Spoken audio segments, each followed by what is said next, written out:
The reception felt like a fairy tale. The expensive vanilla, the roses, the champagne. I looked at the sunset and thought, I made it. I'm finally safe. I was an idiot. All right, folks, it's the moment you've been waiting for. It's cake time. My stomach bottomed out. This was the moment I dreaded for months. I gripped Mark's hand hard. I needed to see my husband. I needed reassurance. Instead, he looked down and winked. Please, I whispered, gripping him tighter. Nice and easy. You promised. I got you, babe, he whispered back. Liar. We stepped up to the table. The air in the room went cold. Mark didn't reach for the silver knife. He didn't look at the $500 cake. He looked right at me, and he smiled. It wasn't a loving smile. It was a predator's grin. A wolf deciding where to bite. No, he wouldn't. He did. He plunged his bare fist into the middle tier, ripping out a massive chunk of dense sponge. I tried to flinch, but my heavy white dress trapped me. Wham! It wasn't a playful tap. He slammed the cake into my face with the force of a right hook. My head snapped back, my neck cracked. Everything went black. Thick, heavy frosting filled my nose. It burned my eyes for a terrifying second. I couldn't breathe. I was suffocating in sugar. The music cut out. The room went dead silent. And then, the roar. Look at her face! Mark was screaming, doubled over and gasping for air. Babe, relax, it's just sugar. You're being dramatic. He pointed at me. The crowd hesitated. Then, they started to laugh. I clawed the frosting from my eyes, stinging and blind, desperate to find someone who wasn't laughing. I looked to the front row. I looked for my mother. She was there, clutching her stomach, tears of laughter streaming down her face, pointing at her own daughter, the two people supposed to protect me, and they're laughing. That's when I knew. The man I married 10 minutes ago didn't exist. This wasn't a wedding anymore. It was a trap. I stood in the hotel bathroom an hour later, scrubbing my face with a rough towel. The water swirling down the drain wasn't white. It was pink, then red. It looked exactly like blood. That metallic, sugary smell hit me, and suddenly, I wasn't 27 anymore. I was 17. Mom, please, I begged, gripping the mahogany table until my knuckles turned white. You promised. No smashing this year. I spent an hour on my hair. My mother smiled, that tight, fake smile she saved for guests. Don't be dramatic, Lena, I promised. Now, make a wish. I trusted her. That was my first mistake. I leaned in. I closed my eyes. Slam! Her hands hit the back of my head like a sledgehammer. My face collided with the sheet cake, but the frosting wasn't the problem. There was a hard plastic happy birthday sign sticking out of the middle. It didn't bend. I felt the sharp plastic slice through the skin of my forehead. A hot, searing line of pain ripped through the sugar. When I pulled back, gasping for air, the white icing on the table was already turning crimson. I was bleeding, badly. But instead of apologizing, my mother rolled her eyes. She scoffed at the blood dripping off my nose. Oh, stop crying, you brat. You're ruining the party. I stared at my reflection in the hotel mirror. Water dripping from my chin. You might be wondering, how did I end up marrying a man just like my mother? I was used to being abused, so the bare minimum felt like love. When you grow up starving for affection, crumbs taste like a feast. I ignored the red flags because they looked like normal life to me. Like 6 months ago, our apartment kitchen. I had spent 3 hours making a pot roast. I slow-cooked the beef, seasoned the green beans with garlic and bacon, just the way he liked it. Or so I thought. Mark walked in, loosened his tie, and sat down. He stared at the plate. He didn't pick up his fork. He just stared. The silence was deafening. "What's wrong?" I asked. "Green beans," he muttered, looking at me like I was stupid. "You know I hate the texture." "But you ate them last week." He stood up, slowly, deliberately. He picked up the plate, walked over to the trash can, and maintained dead eye contact. Scrape, scrape, scrape. He dumped 3 hours of my labor onto the coffee grounds. "I work 10 hours a day. Lena," he said, his voice terrifyingly calm. "Is it too much to ask for a meal I can actually eat? Stop being so selfish." He didn't just reject the food. He made me feel guilty for cooking it. 2 weeks later, I was curled up on the couch, doubled over with endometriosis cramps. It felt like someone was twisting a knife in my gut. I let out a small whimper. Mark didn't offer a heating pad. He picked up the remote. Volume up. Volume up. He drowned out my pain with the sound of the football game. "Stop being so dramatic," he sighed, not looking away from the screen. "You're killing the vibe." I stayed. I stayed because I thought I could love the cruelty out of him. But standing in that hotel bathroom, watching the red water drain away, I finally realized the truth. He wasn't immature. He was dangerous. Back at the venue, the air was suffocating. My face was dripping with fondant. The laughter from the crowd was dying down, replaced by an awkward, buzzing murmur. People were realizing this wasn't a skit. Mark was still chuckling, wiping a smudge of icing from his expensive tuxedo. He reached out for me, opening his arms like a savior. "Ah, come here, babe," he said, loud enough for the back row to hear. "Let's get you cleaned up." My ears started ringing, high-pitched, piercing. "Don't touch me!" I shoved him, hard. He stumbled back, his dress shoes slipping on a piece of dropped cake. A gasp rippled through the room. My mother stopped laughing. "Lena!" Mark's voice dropped the sweet act instantly. His eyes went cold. "Stop being extra. You're embarrassing me." "I'm embarrassing you?" I couldn't breathe. The corset of my dress felt like it was crushing my ribs. I had to get out. I turned and ran. I left my purse. I left the gifts. I sprinted toward the exit, my heavy white dress thrashing around my legs like a deflated parachute. I burst through the double doors and into the humid city air. My fingers fumbled with my phone, slick with sweat and sugar. Uber. Confirm. 30 seconds away. Thank God for the city. I heard the doors bang open behind me. Mark stepped out onto the sidewalk. "Lena, get back here," he shouted. I froze. I turned, and I saw it. He wasn't running, he was strolling. He threw his hands up in the air, looking back at the guests who had followed him out, shrugging his shoulders. He was pantomiming confusion. Women, am I right? Crazy, emotional women.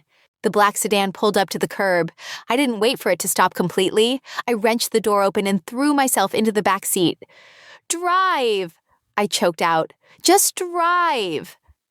As the car pulled away, I stared into the side mirror. Mark was standing on the curb. He wasn't chasing the car. He wasn't calling my name. The second he saw I was actually leaving, he dropped the act. He turned his back on me, walked over to his best man, and gestured for a drink. He didn't chase me. He played the victim because he didn't get his way. "You okay, miss?" The driver's voice startled me. I looked up, catching my reflection in the rearview mirror. Makeup smeared, hair matted with sugar, eyes wide with trauma. "No," I whispered, the adrenaline finally crashing, leaving me cold and shaking. "No, I don't think I am."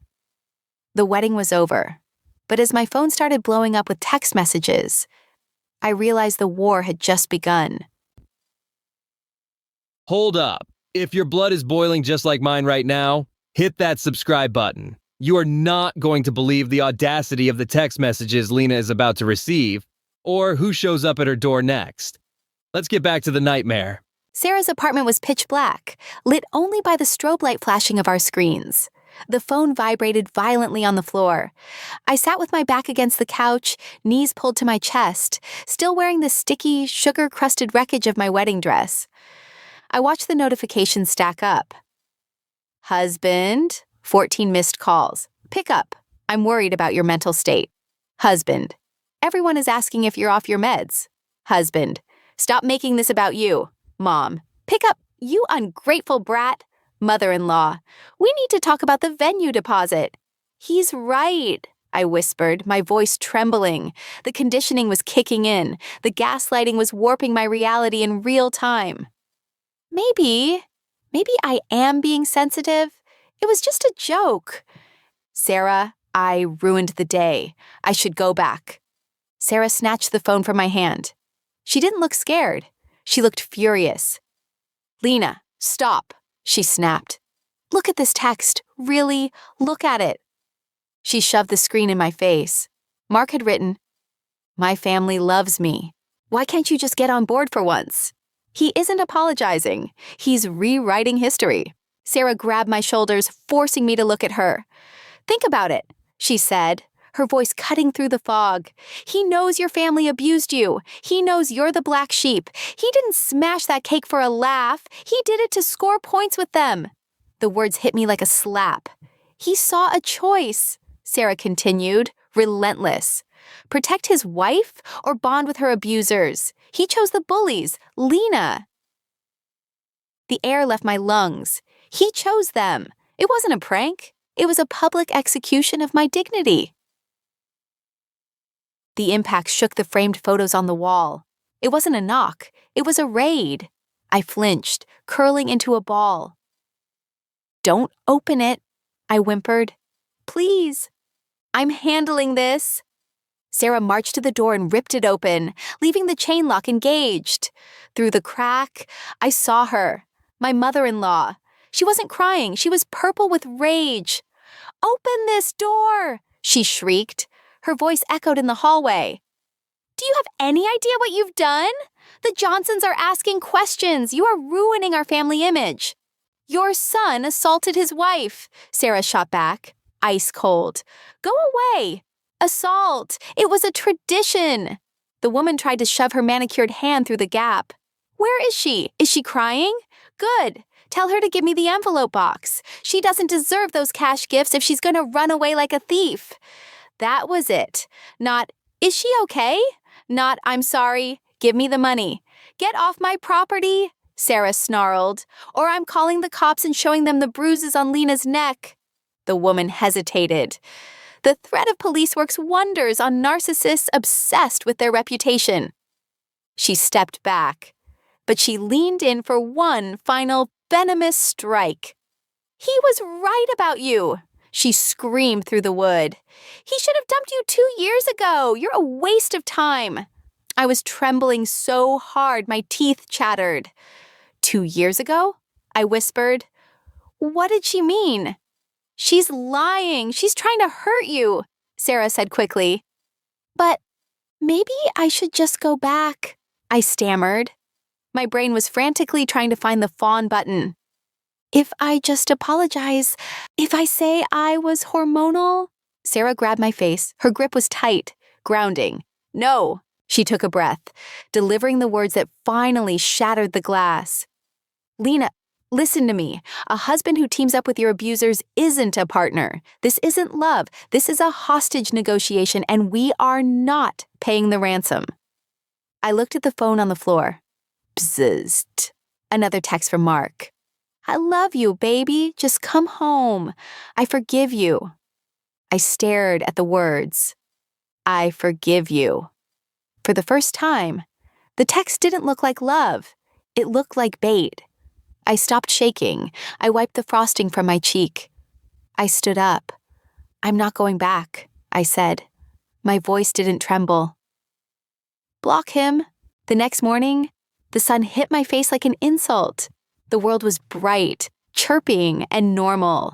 My world was a smoking crater. I stepped out of Sarah's apartment building, wearing oversized sunglasses to hide my swollen eyes. I just needed coffee. black, strong enough to restart a heart. I didn't make it to the sidewalk. He was leaning against Sarah's car.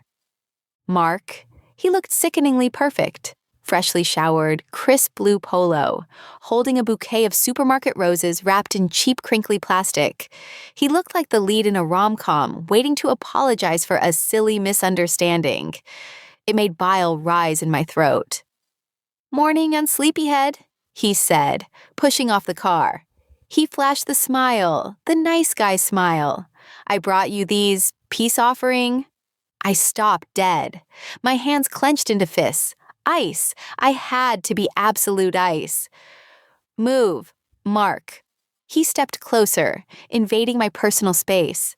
The smell of his cologne, the one I bought him, made me dizzy.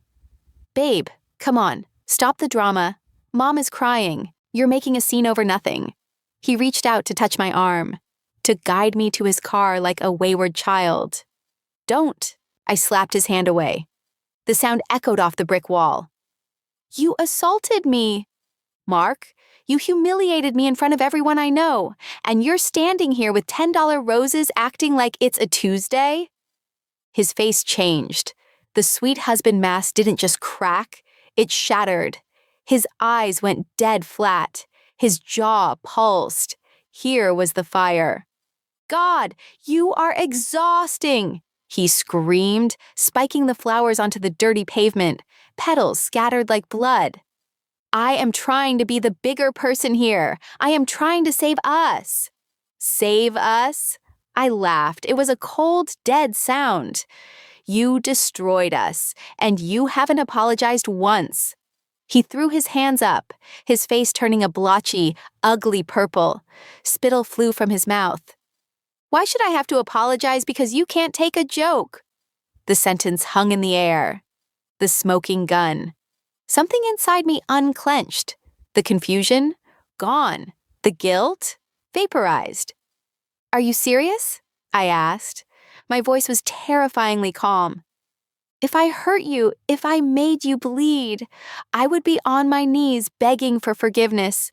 Because that's what decent people do." I took a step forward. He actually flinched. "But you can't even pretend to be decent for 5 seconds. You're not a husband, Mark. You're a bully looking for a victim." "You can't leave me," he sneered, blocking my path, desperation leaking into his voice. "You have nothing without me." "I have my dignity," I said. "I want a divorce. Get out of my way." I walked past him. I didn't look back. Behind me, I heard the sound of a man crumbling, screaming insults at my back, calling me a psycho bitch, kicking the tire of Sarah's car. Narcissistic collapse. It was ugly. It was pathetic. And it wasn't my problem anymore.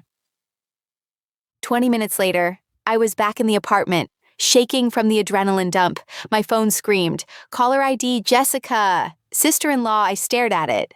Why? To scream at me? To defend her brother? I answered.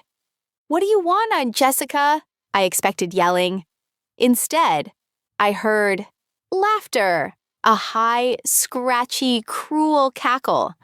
"You finally left?" she wheezed. "Oh my God, I owe Mom $20. I thought you were too pathetic to ever walk away." "Excuse me? Don't act all high and mighty," she snapped, the laughter dying instantly. "You're a disgusting B-word for hurting my brother. But let's be real, you were just a placeholder." My blood ran cold. A placeholder? He's been banging his ex, Vanessa, for 6 months, you idiot. Everyone knows, even I know. The room spun. Vanessa, the girl he told me was just a friend. The girl he told me I was crazy for worrying about. "He wanted to break up with you 2 years ago," Jessica continued, her voice dripping with venom. "You just wasted his time. Vanessa only dropped him last week because he wouldn't leave you. She got tired of waiting for him to grow a pair." "So," I whispered, the pieces clicking together like a revolver loading. "He stayed with me out of spite?" "He stayed because you were convenient. You cooked, you cleaned," Jessica yelled. "And now you've embarrassed him. I hope you die alone. Lena, honestly. I sat there, holding the dead phone, the cheating, the years of wasted time, the gaslighting about Vanessa. It should have broken me, but it didn't. It freed me. I wasn't the crazy wife who couldn't take a joke. I was the prisoner who just found out the warden had left the gate unlocked. I looked at Sarah. He cheated for 6 months with Vanessa. Sarah gasped, grabbing her keys. I'm going to kill him? No, I said, standing up. I felt lighter than I had in years. I felt dangerous. We're not going to kill him, Sarah. We're going to destroy him. We went to the apartment 2 days later. I brought Mike, Sarah's boyfriend, a guy built like a linebacker, just in case Mark decided to stop being a coward and start being physical. He wasn't there, of course. He made sure to be at work, leaving the battlefield empty. The apartment smelled like stale beer and cowardice. It was a mess. Pizza boxes on the counter, laundry on the floor, without me there to play maid. His life had disintegrated in 48 hours. I moved fast. I didn't cry. I didn't reminisce over the throw pillows we bought together. I threw clothes into garbage bags with the efficiency of a crime scene cleaner. Then, I opened the fridge. There it was, a stack of Tupperware containers. The 2 dinners I had prepped for the week because he refused to eat leftovers unless they were repackaged a specific way. A visual monument to my slavery. I stared at them. I remembered the hours I stood in this kitchen, feet aching, chopping vegetables he would probably complain about, terrified that the chicken might be slightly too dry. I picked up the containers. I walked to the trash can. Thud, thud, thud.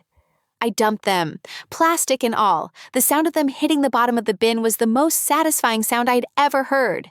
My phone buzzed in my pocket. I checked it. It was my mother.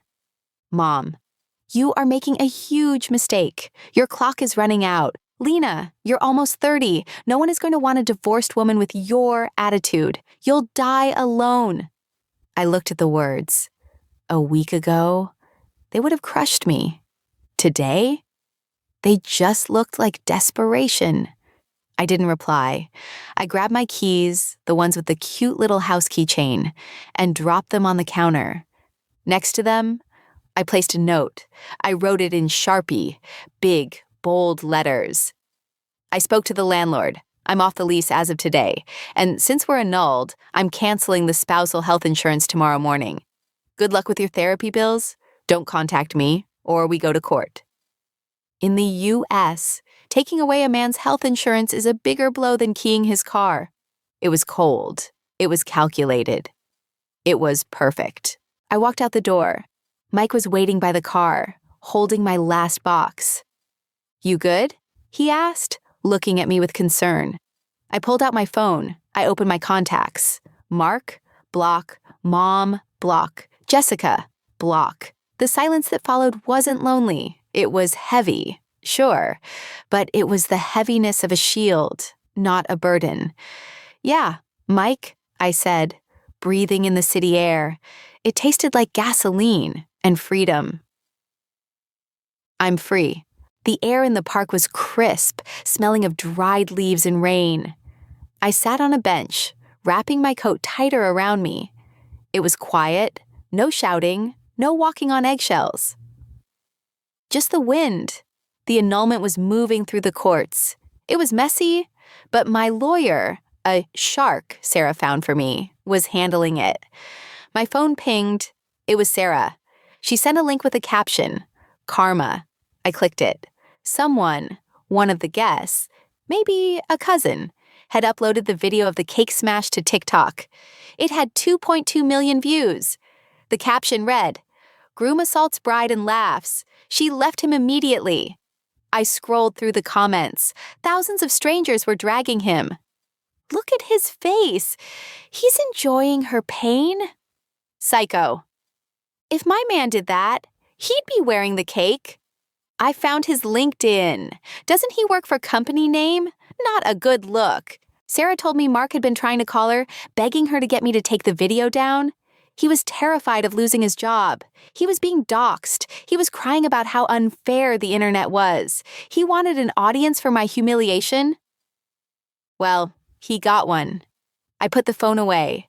I didn't feel happy about his ruin. I didn't feel sad either.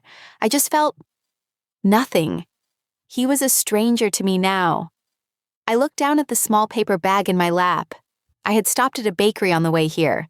I pulled out a cupcake, vanilla bean with rosewater frosting, delicate, beautiful. For a long time, I thought I was stupid for staying. I thought I was weak. But reading the comments, reading stories from other women, I realized something. I was groomed to accept abuse. My mother trained me to be a punching bag. So when Mark hit me, I didn't recognize it as violence. I recognized it as home, but the training was broken now. I peeled the wrapper off the cupcake. I didn't smash it. I didn't make a mess. I took a bite. It was sweet. It was soft. And for the first time in 27 years, it tasted like peace. I lost a husband, a mother, and a family. But I found myself. Lena definitely dodged a bullet there, but I want to hear from you. Was the sister a hero for finally telling the truth, or a villain for waiting so long?